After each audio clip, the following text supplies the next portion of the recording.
Les decía al inicio que hoy celebramos la fiesta de Santiago Apóstol. Dentro del grupo de los apóstoles habían dos con el nombre de Santiago, y para hacer la distinción hablamos de Santiago el Mayor y Santiago el Menor.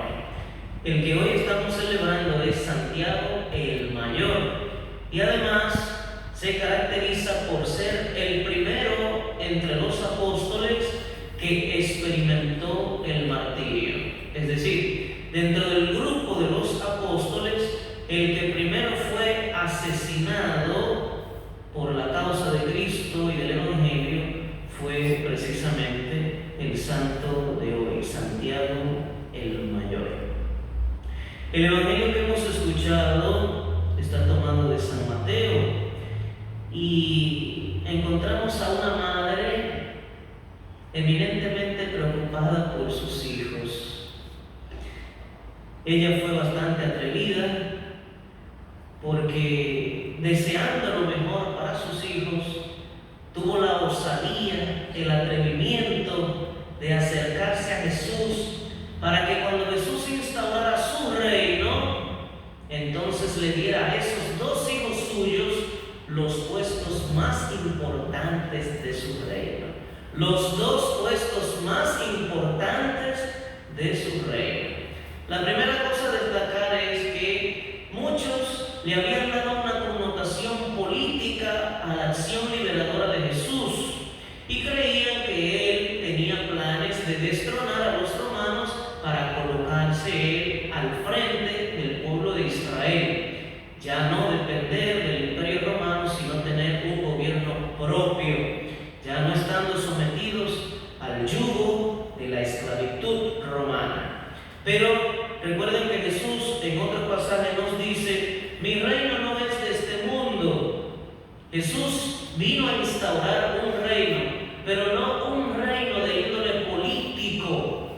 El reino de Jesús es espiritual y busca que su palabra nos transforme desde dentro para que luego todas nuestras acciones en medio de la sociedad pues también repercuten para bien de todos. Entonces, como la madre de los Zebedeos y los mismos Zebedeos y todos los demás apóstoles tenían esa concepción política de la instauración del reino de Jesús, fue que ella se atrevió a acercarse a Jesús para pedirle que le diera los dos puestos más importantes cuando llegara el momento de la instauración de su reino. Pero parece que ella lo había dialogado con ellos. Fue en consenso, porque ellos, los hijos de Zebedeo, fueron hasta Jesús con su madre.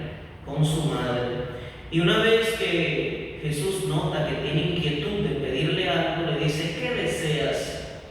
¿Qué quieres, mujer? Ahí es cuando se siente con mayor libertad para hacer la petición de que le conceda a sus hijos los dos puestos más importantes de su reino. Y entonces Jesús inmediatamente le hizo una pregunta a ellos: ¿son capaces de beber el cáliz que yo he de beber? Y ellos inmediatamente dijeron que sí. ¿De qué cáliz Jesús estaba hablando? Del martirio. A uno de ellos el Señor le permitió pasar por el martirio, a Santiago el Mayor, el de la fiesta de hoy. Pero al otro hijo de Zebedeo lo preservó del martirio, y es el único de los apóstoles que no pasó por el martirio porque murió de manera natural. De modo que con los hijos de Zebedeo se dan las dos situaciones extremas: uno que murió martirizado y el primero de los apóstoles en morir así, y el otro que era además el más joven de toda la comunidad de los apóstoles, que murió de manera natural. Y ese es Juan, el apóstol y evangelista. Después encontramos que ellos dicen: sí podemos beber tu cáliz. A lo que Jesús replica: beberán mi cáliz, pero eso de sentarse a mi derecha o a mi izquierda no me toca a mí concederlo, es para quien mi Padre lo tiene reservado. Pero ¿saben qué? Pasó una cosa bastante curiosa, o diríamos que normal, porque los otros apóstoles estaban ahí cuando la mujer, la madre de los Zebedeos, hizo aquella petición a Jesús. Se indignaron con ellos dos, se indignaron. ¿Por qué? Porque tenían las mismas pretensiones de ellos dos. La madre se acercó a pedirlo a Jesús, pero era algo que ellos querían. Muy probablemente ellos le confiaron esa pretensión a su madre, y su madre, queriendo lo mejor para sus hijos, atendió su solicitud y se acercó a Jesús a pedir aquello.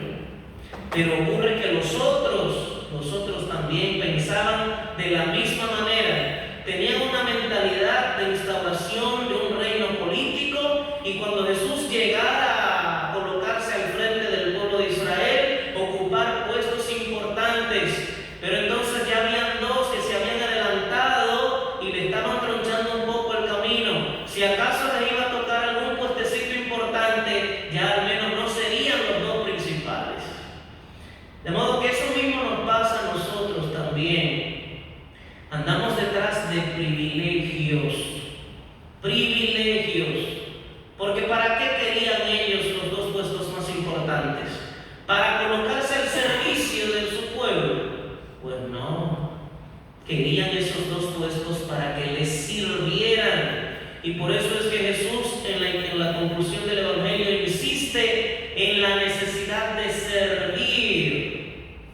Él mismo nos ha dicho en otra parte: yo no he venido a ser servido, sino a servir. Si eso es Jesús, si eso es Dios en la persona de Jesús, quien se ha dispuesto a colocarse de último en la fila para redimir a la humanidad entera, a quien puso delante de él, entonces cuánta mayor necesidad no tendríamos nosotros de pretender no recibir privilegios, sino servir incondicionalmente al prójimo y especialmente a quien más nos necesite. Jesús insiste en eso. Tengamos cuidado con lo que anhelamos. Que si anhelamos algo, que sea servir, no gozar de puestos importantes con tal de obtener privilegios. Quien piensa así no está pensando de la misma manera que Jesús. La lógica de Jesús no es una lógica como la lógica de este mundo. Los reyes de la tierra, los poderosos de este mundo, los oprimen. ¿Por qué? Porque no buscan servir, sino recibir privilegios. Y el contacto con los más sencillos, con los de abajo, no es para servirles, sino para que les sirvan.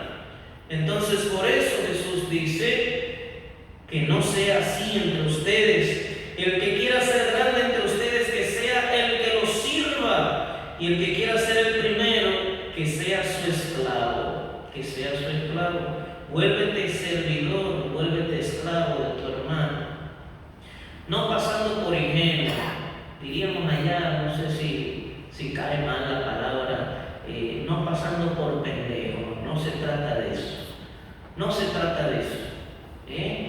Usted tiene su cabeza bien puesta, usted aprenda a medir cuándo el otro tiene buenas intenciones y cuándo tiene malas intenciones.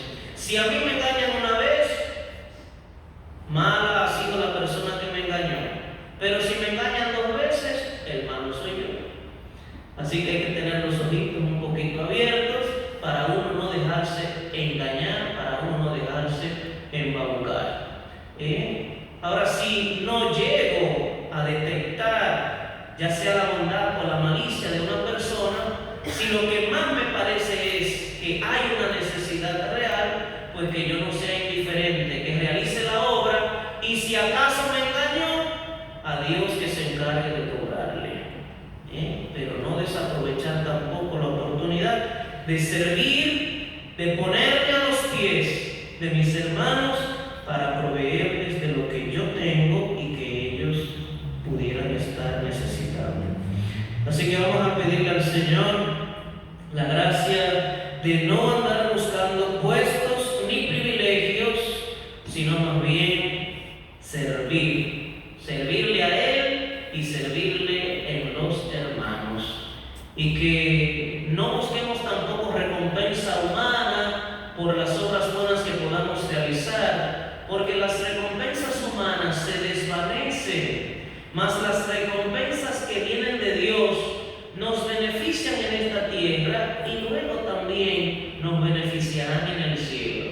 Así que es preferible recibir reconocimiento de Dios y no de los hombres. Haz el bien, no importa que no te lo lleguen a reconocer. Dios sí lo ve todo y a su tiempo te premiará. Que así sea. Amén.